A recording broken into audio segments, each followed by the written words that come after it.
है guys, welcome back to our YouTube channel. Students, इस video में हम लोग जो है एक नई पोएम का स्टडी करेंगे। एक नई पोएम की स्टडी करेंगे जिस पोएम का नाम है अ टाइगर इन जू। क्या नाम है इसका?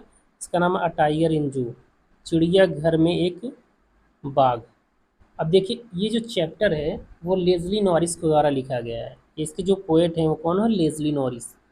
अब देखिए ये क्या होता है कि जैसे जब लेज़ली नॉरिस जो हमारे पोएट हैं इसमें, वो क्या किसी भी एक टाइगर को क्या करते हैं, वो जब जू में देखते हैं तो उसकी लाइफ स्टाइल के बारे में सोचते हैं कि जब वो नेचुरल अपने हैबिटेट में होगा तब उसकी लाइफ स्टाइल कैसी रहेगी, और जब उसे जू में बंद कर दिया गया है और किस लिए बंद कर दिया? केवल दूसरों को आनंद देने के लिए। जी हाँ, ये जो मानव है, ये जो मनुष्य है, वो जू को किस लिए बंद कर दिया गया केज में, उसके पिंजड़े में क्यों बंद कर दिया गया है? ताकि लोगों का फन मतलब होता है उन्हें आनंद देने के लिए, अपने इंजॉयमेंट के लिए। लोग क्या करते हैं? अपने फ़ायदे के लिए, अपने इंजॉयमेंट के लिए जो हमारे पास दूसरों को या दूसरे जानवरों को जो कष्ट देते हैं, उसी के बारे में बताया गया है इस चैप्टर में। जो हमारे पास एक टाइगर होता है, मतलब एक टाइगर जो जू में होता है, उसकी कंडीशन या उसकी लाइफ स्टाइल को बताया गया है। और यदि वही टाइगर या कोई दूसरा टाइगर जब अपने नेचुरल हैबिटेट में जब वो रहता है, मतलब जब अपने प्राकृतिक आवास मतलब जंगल में रहता है, तो उसकी स्थिति क्या होती है, लाइफ स्टाइल क्या होती है, इसी के बारे में बताया गया है। अब देखिए, लेज़ली नॉरिस के द्वारा लिखा गया बहुत ही सुंदर पोएम है। तो इस पोएम को शुरू करने से पहले चलिए हम लोग थोड़ा सा देखते हैं कि क्या दिया गया है यहाँ पे। इस मतलब ये जो पोएम है वो किस चीज़ के बारे में है। देखिए क्या कह रहा है कि this poem contrast A tiger in the zoo with the tiger in the it's natural habitat. कह रहा है कि दिस पोएम कंट्रास्ट, यह जो कविता है वो विपरीत है, मतलब दोनों को अलग अलग दिखाती। किसके? A tiger in the zoo, जो जू में एक टाइगर होता है, और with the tiger in its natural, और दूसरा जो है एक tiger in its natural habitat, जो अपनी प्राकृतिक आवास पे होता है। मतलब दोनों के बीच जो मतभेद है, जो हमारे पास विपरीत चीज़ें वो बताई गई हैं।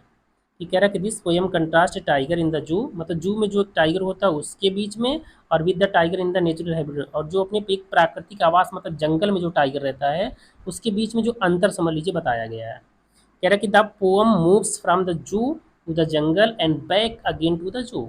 द पोएम, यह जो कविता है, मूव्स फ्रॉम द जू, या जू से चलती है टू द जंगल, जंगल में।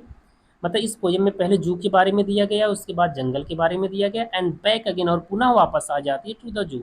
यह जो पोएम है पहले जू से जंगल की तरफ चलती है और पुनः के क्या है, जू में वापस आ जाती है। कह रहा read the poem silently once. कह रहा रीड द पोएम, कविता को पढ़िए साइलेंटली वंस, एक बार शांतिपूर्वक ध्यान से, मतलब एक बार पढ़िए, और एंड से, और कहिए कि विच स्टैंजाज, की कौन सा stanza speak about the tiger, उस टाइगर के बारे में बताता है इन द जू, जो जू में है।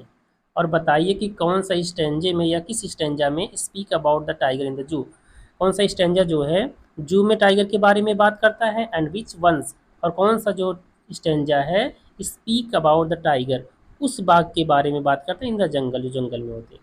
मतलब आपको बस ये कह रहा है कि आप थोड़ा सा पहचानिए कि किस स्टैंजा में जो है ये जो है जू के टाइगर के बारे में बात की जा रही है, और किस स्टैंजा में जो है जंगल के टाइगर के बारे में बात की जा रही है। तो चलिए इस चैप्टर को हम लोग क्या करते हैं, शुरू करते हैं।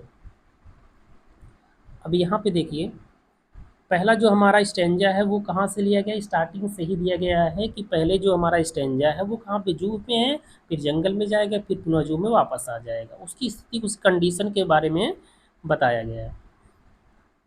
अब यहाँ पे देखिए, जो हमारा फर्स्ट स्टैंजा है उसमें क्या दिया गया कि he stalk in a vivid strips the few step of his cage on pads of a velvet quiet in his quiet rage. कह रहा ही स्टार, स्टार का मतलब होता है प्राइड, मतलब प्राइड के साथ चलना, मतलब गर्व के साथ चलना। यार in his vivid strips, vivid means होता है स्पष्ट या रंगीन बोल सकते हैं। स्ट्रिप्स का मतलब होता है जो धारियाँ जो हमारे बाग के ऊपर बनी थी, वही कह रहा है। कह रहा है स्टार की इन्हें विविड स्ट्रिप, वह जो है स्पष्ट और रंगीन धारियों में शान के साथ चलता है। The few steps of his cage, few मतलब कुछ कदम ही चल पाता है ऑफ हिज केज, अपने पिंजड़े के। मतलब जो हमारे पास जो यहाँ पे टाइगर है वो कहाँ पे, जू में है, और उसे एक पिंजड़े में बंद कर दिया गया है। तो जो उसकी क्या कह रहा है कि वह शान से अपनी धारियों, मतलब उसकी जो शरीर पे जो धारियाँ बनी हैं स्पष्ट और रंगीन धारियों के साथ में, वह अपने पिंजड़े के कुछ कदम चलता है, अपने पिंजड़े में कुछ कदम चलता है। और किस पे चलता, कह रहा है on pads of a velvet quite, और जो उसके पैर के तलवे हैं वेलवेट क्वाइट, वह मखमल के समान क्या है, कोमल है। और in his quiet rage, in his quiet में होता है शांत, और रेज का मतलब होता है गुस्सा, मतलब शांत गुस्से के साथ में। यहाँ देखिए ये कहना चाहता है कि जो हमारा जू में जो हमारा टाइगर है वह अपने स्पष्ट धारियों के साथ अपने पिंजरे में कुछ कदम शान के साथ चलता है, और on pads of velvet kites, और वह अपने जो उसका पैर का जो तलवा है वह मखमल के समान कोमल है। और इन हिज क्वाइट रेज, और वह शांति के साथ वह अपने गुस्से में मतलब शांत है। कहने का मतलब वो गुस्सा तो था ही, उसे बंद कर दिया गया है, लेकिन वो कुछ वहाँ पे कर ही नहीं पा रहा है, तो मजबूरी में वहाँ पे वो शांत है, तो वो गुस्से में है लेकिन क्या है, शांत है। अब यहाँ पे देखिए, अब यहाँ पे जो हमारे पास बात की गई थी, ये किस की बात की गई थी, ये जू की बात की गई है।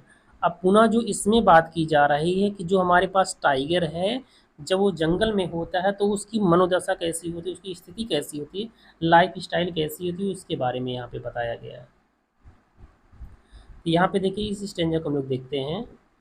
यहाँ दिया गया है कि he should B lurking in Shadow, कह रहा है ही शुड बी लर्किंग, लर्किंग का मतलब होता है hidden, in Shadow, shadow means होता है छाँव, कह रहा है ही should B lurking in Shadow, वह छाँव में छिप रहा होगा, मतलब घात लगा रहा होगा। जैसे बोल सकते हैं जब वो होते हैं वो अपने प्रे के लिए क्या करते हैं, कोई ना कोई उपाय, कोई ना कोई प्लान करते रहते हैं। कह रहा है कि he should B lurking in Shadow, वह छाँव में घात लगा रहा होगा। Sliding through long grass, sliding through, वह फिसल रहा होगा, थ्रू लॉन्ग ग्रास मतलब लंबी लंबी घासों के बीच वह क्या कर रहा होगा, स्लाइडिंग कर रहा होगा, फिसल रहा होगा। और near the water pole, near means होता है पास में, द वाटर होल मीन्स होता है पानी या जलाशय बोल सकते हैं, या तालाब के पास में, तालाब के पास में। और वेयर प्लम्प डियर पास, जहाँ पर प्लम्प का मतलब होता है जिनके जो हिस्ट पुष्ट जो होते हैं, जो मजबूत होते हैं, जो मोटे ताजे होते हैं, डियर पास, जहाँ से मोटे ताजे जो है हिरन जो है पास करते गुजरते हैं।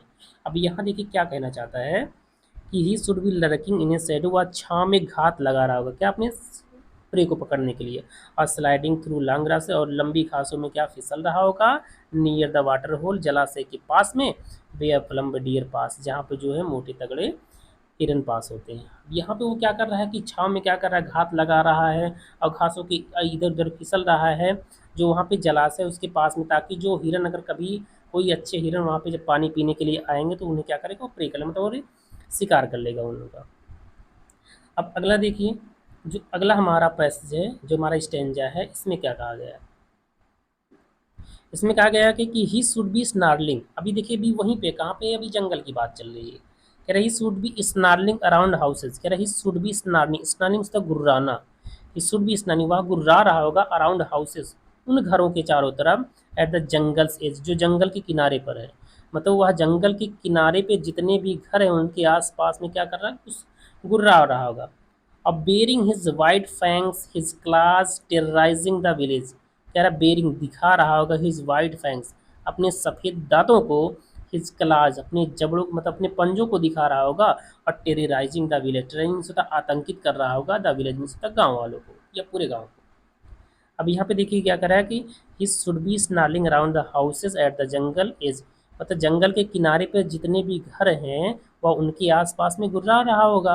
अब बेरिंग हिज वाइट फैंग्स अपने सफ़ेद जो है दांतों को दिखा करके, इसके अलावा अपने पंजों को दिखा करके, टेरराइजिंग द विलेज, वह गाँव वालों को डरा रहा होगा। मतलब इसकी स्थिति ये है जब वो जंगल में था। अब देखिए आगे क्या कह रहा है, आगे वाली स्टेंजन देखिए, ये पुनः क्या हुआ है, ये पुनः वापस आ गए हैं कवि जो हमारे हैं, जो पोएट हमारे हैं, पुनः कहाँ पे आ गए हैं, जू पे आ गए हैं।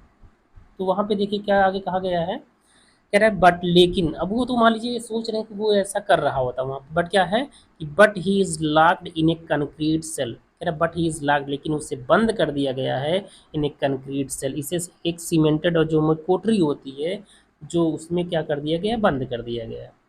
कह रहा है but he is locked in a concrete cell, लेकिन उसे जो एक सीमेंटेड कोठरी में या सीमेंटेड रूम में क्या कर दिया गया, बंद कर दिया गया।